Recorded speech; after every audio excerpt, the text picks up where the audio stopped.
तो current affairs के अंतर्गत जो आपका अगला टॉपिक है, अगला अंक है, वो है वैश्विक आर्थिक संभावना रिपोर्ट। जून में आई है आपकी, जून 2023।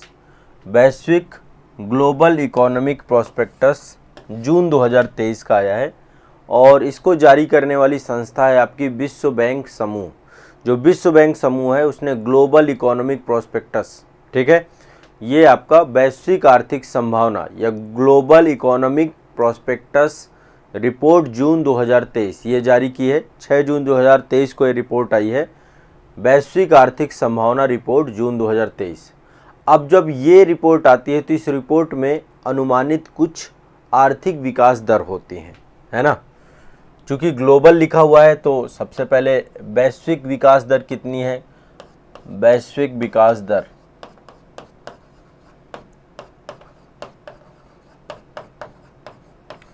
ये अनुमानित है, अनुमानित है, ठीक है। वैश्विक विकास दर कितनी है अभी, 2.1%। 2023 में कितनी है, 2023 में 2.1%, ठीक है। 2023 में 2.1%, 2024 में आपकी ये है 2.4% और 2025 में है 3%, 3%, ठीक है, वैश्विक विकास दर। इसके बाद जो है आपकी भारत की बात करें यदि हम, कि हमारे भारत की क्या इन्होंने अनुमानित की है, तो 2023 में लिखते जाइएगा, ये 2023 में वैश्विक विकास दर भारत की 6.3% ये अनुमानित है, ठीक है। 2024 में 6.4% और 2025 में 6.5%। ये वैश्विक विकास दर में आपकी वैश्विक विकास दर ऊपर मैंने बताई, ये आपकी भारत की विकास दर है। यदि आप उन्नत अर्थव्यवस्थाओं की बात करें कि जो बहुत डेवलप्ड इकोनॉमी है, उनमें विकास दर बहुत कम हो गई है। जैसे कि उन्नत अर्थव्यवस्थाओं में चाहे अमेरिका ले लीजिए, जर्मनी ले लीजिए, जापान ले लीजिए, इनकी स्थिति बहुत बुरी है। जैसे अमेरिका की बात करें तो अमेरिका 1.1%, 2024 में 0.8%, 2025 में 2.3%, ये हालत है। जापान की भी यही हालत है, 0.8%, 0.7%, 0.6%। तो जितनी आपकी डेवलप्ड इकोनॉमी है, इनकी हालत ऐसी है। मैं आपको अपने पड़ोसी पाकिस्तान की बात करता हूँ, तो इस रिपोर्ट में पाकिस्तान में 2000, यदि हम पाकिस्तान की बात करें, अब आप समझ सकते हैं पाकिस्तान कितनी बुरी हालत में है आज विश्व में।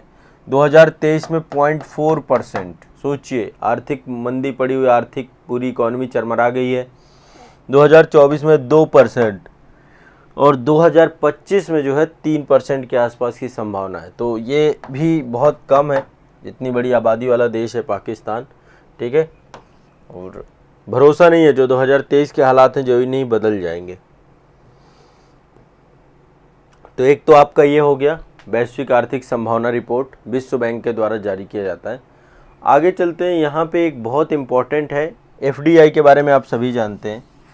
एफडीआई के मामले में जो है दुबई में एफडीआई स्रोत के 5 शीर्ष देश कौन से हैं। दुबई में भी देखिए, आप देख रहे हैं इतना सारा एफडीआई जाता है, इतना ज़्यादा वहाँ पे डेवलपमेंट हो रहा है।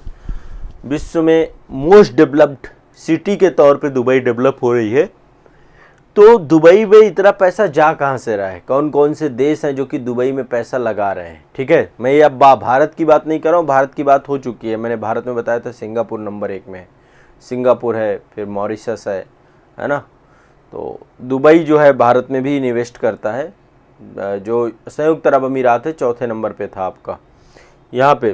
वहाँ पे जो आपको मैंने बताया था, नंबर 1 पे सिंगापुर था, दूसरे नंबर पे यूएसए, फिर आपका मॉरिशस और फिर तीसरे नंबर पे आपका, चौथे नंबर पे ये भारत के संदर्भ में था। यहाँ पे हम बात करें दुबई में एफडीआई के स्रोत, ठीक है। एफडीआई मार्केट रिपोर्ट आई है आपकी 29 मई 2023 को। तो बताया गया कि भाई दुबई में इतना पैसा कहाँ पे कौन लगा रहा है। दुबई में एफडीआई के स्रोत, एफडीआई जानते हैं, प्रत्यक्ष विदेशी निवेश स्रोत।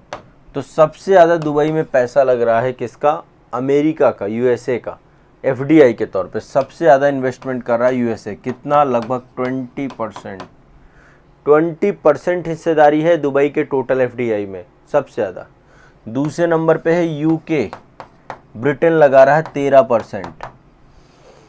तीसरे नंबर पे भारत है, ये आपको जानना होगा। तीसरे नंबर पे भारत है, इसलिए मैंने ये रिपोर्ट रखी थी, कभी पूछ लेता है। 12% के आसपास भारत यहाँ पे इन्वेस्ट कर रहा है, ठीक है। फिर फ्रांस है और फिर स्विट्जरलैंड है। टोटल ये 5 कंट्री हैं जिनमें से भारत तीसरे नंबर पे है जो दुबई में निवेश करते हैं, इन्वेस्टमेंट करते हैं, ठीक है। ये भी ध्यान रखिएगा। क्लियर है, स्पष्ट है। कहाँ कहाँ निवेश कर रहे हैं ये? सॉफ्टवेयर और आईटी सेवाएं जितनी भी है, ठीक है। बहुत सारी व्यावसायिक सेवाएं हैं यहाँ पे, उपभोक्ता उत्पाद बहुत सारे हैं, रियल इस्टेट है, वित्तीय सेवाएं हैं, इन सभी पर जो है। और ज़्यादातर ग्रीनफील्ड प्रोजेक्ट हैं, अभी नए प्रोजेक्ट ही बन रहे हैं सारे के सारे। तो इन सभी पे भारत जो है सबसे ज़्यादा सॉफ्टवेयर आईटी सेवाएं दे रहा है यहाँ पे। व्यावसायिक और उपभोक्ता उत्पाद, रियल इस्टेट, इन सब पे लगा रहे हैं पैसा। चलिए अगला, ये आप देख रहे हैं, ये दुबई है ना, और जिस तरीके से डेवलप होता है, हाँ ये दुबई है आपका। आगे चलते हैं। ये आप देखिए, एक अंतर्दृष्टि लॉन्च किया गया है। ये क्या है? एक डैशबोर्ड है, अंतर्दृष्टि डैशबोर्ड। आरबीआई के गवर्नर शक्तिकांत जी के द्वारा जो है वित्तीय समावेशन डैशबोर्ड यानी अंतर्दृष्टि डैशबोर्ड जारी किया गया है, ठीक है। एक डैशबोर्ड है जिसका नाम है अंतर्दृष्टि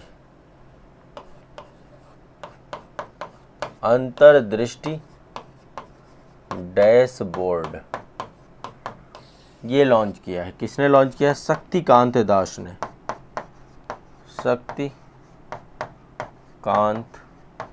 दास।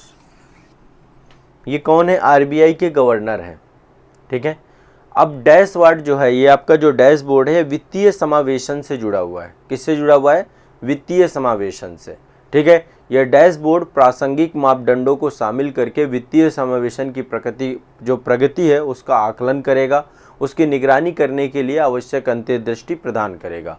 तो ये आप ध्यान रखिएगा, एक डैशबोर्ड जारी किया गया है जो कि वित्तीय समावेशन आप सभी जानते हैं कि जो कम आय वाले लोग हैं उन सभी तक, जो वंचित वर्ग है समाज का, उन सभी तक जो है वित्तीय सेवाएं पहुंच पाएँ। इसी को वित्तीय समावेशन कहते हैं। चाहे भुगतान हो, चाहे बचत हो, चाहे ऋण हो, ये सारी चीज़ें वो बैंक के माध्यम से ले पाएँ, यही आपका वित्तीय समावेशन है। तो आरबीआई गवर्नर ने वित्तीय समावेशन के लिए एक अंतर्दृष्टि लॉन्च किया है डैशबोर्ड, जिससे पता चल पाएगा कि कैसे जो है लोगों तक ये सेवाएं पहुंच रही हैं, कितनी हद तक पहुंच रही है। अब आप सभी जानते हैं सरकार के द्वारा पिछले काफ़ी सालों में, जो ये अभी 2014 के बाद से डिजिटल पेमेंट को बढ़ावा दिया गया है। जनधन, आधार और मोबाइल तीनों को लिंक कर दिया गया। अब आप जैम 3 के माध्यम से यूपी जो है गांव में फिनो पेमेंट बैंक और ऐसे करके बहुत सारे बैंक खुल गए हैं, जो आप जनधन और मोबाइल के माध्यम से ही आप पैसे निकाल सकते हैं। यदि आपके पास आधार कार्ड है तो आप जाइए, आपको पैसे मिल जाएंगे, ठीक है। और वित्तीय सेवाओं का विस्तार हुआ, कई सारे नए बैंक भी खोले गए। अगला है आपका ये, हाँ, आरबीआई ने अंतर्दृष्टि को लॉन्च किया है। अगला आप देख पा रहे होंगे, ये आपका जो है जुड़ा हुआ है।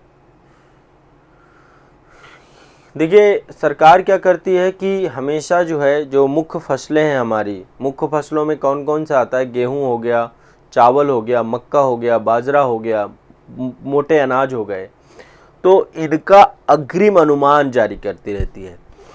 किसान कल्याण मंत्रालय है, वो अग्रिम अनुमान जारी करता रहता है कि इस बार कितना गेहूं होगा, इस बार कितना चावल होगा, इस बार कितना मक्का होगा, कितना। तो इस बार मुख्य फसलें जितनी हैं उनके उत्पादन का तीसरा अग्रिम अनुमान आपका आ गया है।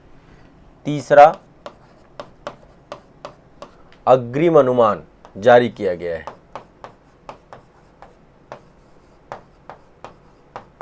तीसरा अग्रिम अनुमान जो है जारी किया गया है मुख्य फसलों का, ठीक है।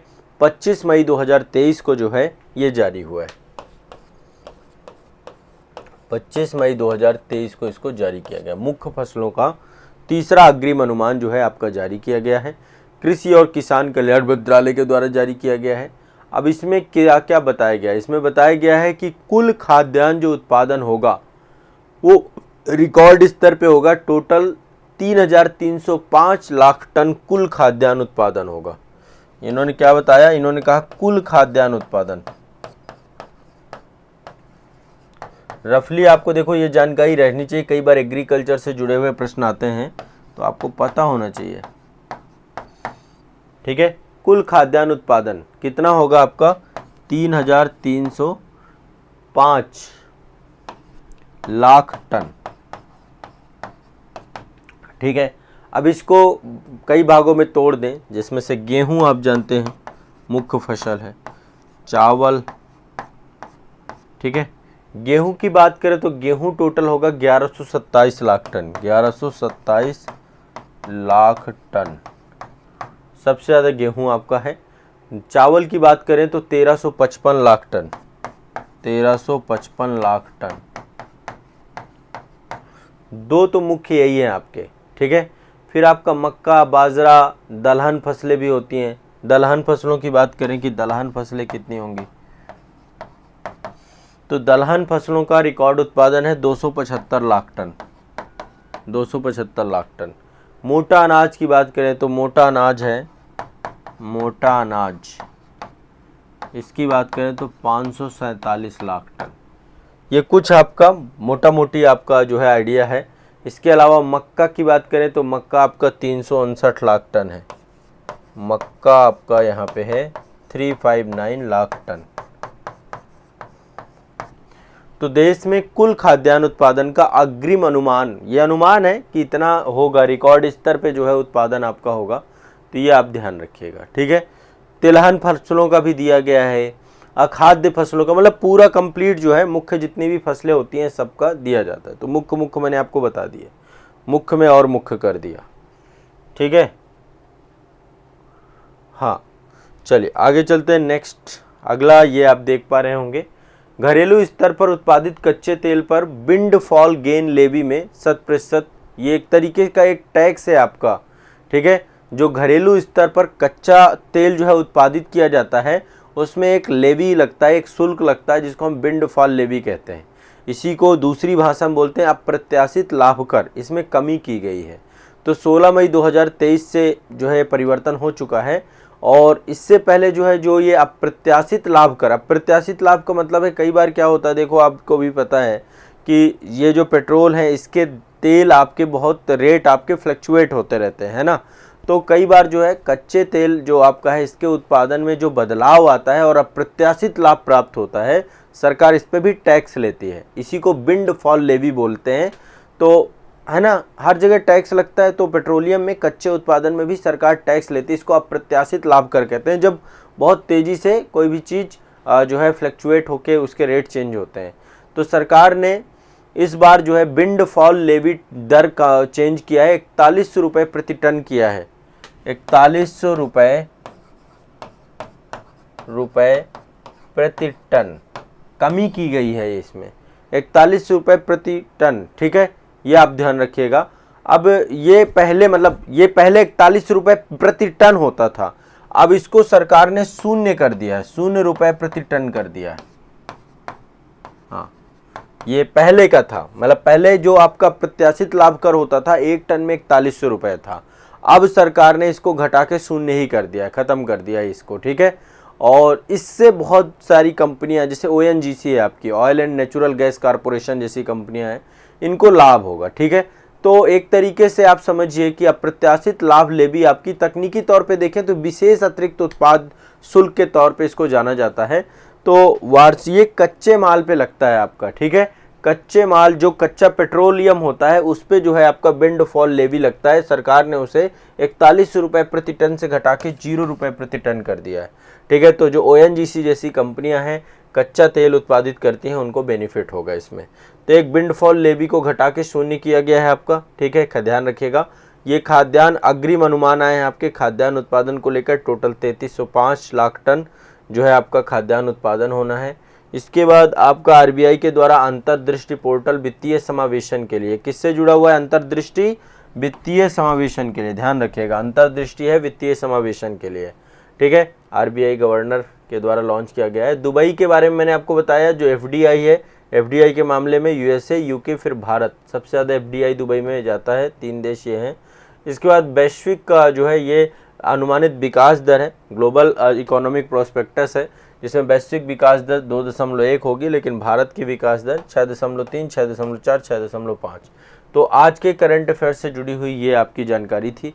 आप इसको याद कर लीजिए, रट लीजिए, ठीक है, आप सभी के लिए है, एक बार इसको रट लेना है आप लोगों को अच्छे से, ठीक है। चलिए।